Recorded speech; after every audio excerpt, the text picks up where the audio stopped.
Lisa Yasko joins us now, lawmaker from Ukraine. Thank you so much for being with us to share your thoughts here. I think everybody is trying to understand what an off-ramp may look like here for President Putin and what the end could look like for this war in Ukraine. Yesterday, President Biden in the U.S. said in an interview that he doesn't anticipate a situation where he would come to the negotiating table with Putin about Ukraine without Ukraine. So on that note, what would it take to go to the negotiating table with Russia at this point? At this point, it's not possible. We said it very clear that until we see that Russia stops killing our people, stops sending missiles to Ukraine, it's not possible to have any negotiations. We have no illusions about that.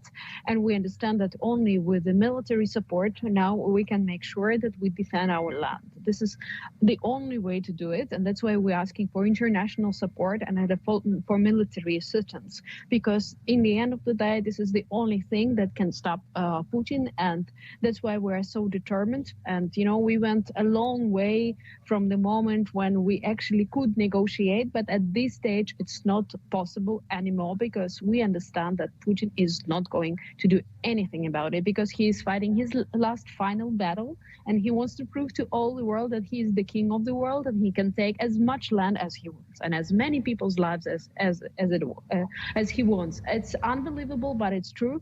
But we have the historical mission to stop it, finally to stop Putin.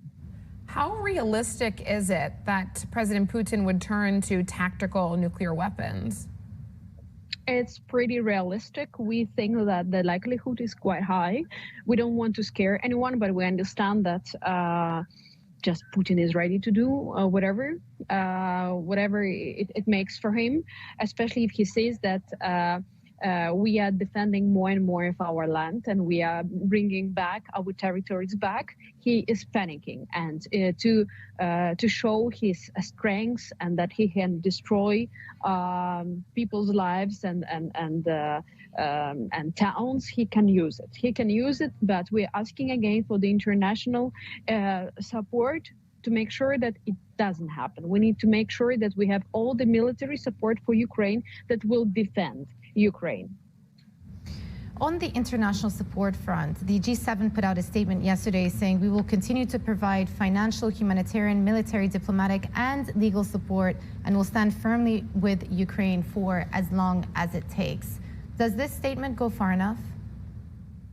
Yes, it's the statement is very important. It's very important that we have less discussions, more actions, because it all takes time to deliver the aid, but we don't have time in Ukraine. We need to defend right now. You know what happened in Kyiv 2 days ago. Now I'm in Strasbourg in the Council of Europe, actually working on the resolutions to condemn this Russian aggression and to recognize Russia as a terrorist state. And we need to use all the possible tools and international new tools also to provide security to Ukraine and to protect the human rights situation. The approach from the international community has been twofold, either via the slapping of sanctions on Russia and Russian entities or via military assistance coming to Ukraine. As we enter into this next, potentially even more dangerous phase of the war, which one of those is going to be more effective in terms of Ukraine's response? Both. First is military support. The second one is the economic sanctions and cutting all money from Russia, because with that money that some countries keep the trade with Russia, actually this money then goes to Russia to kill our people. And we're absolutely sure that it needs to be stopped as soon as possible, and we cannot wait anymore. Lisa, thank you so much for being with us this morning. Lisa Yasko, lawmaker, Ukraine.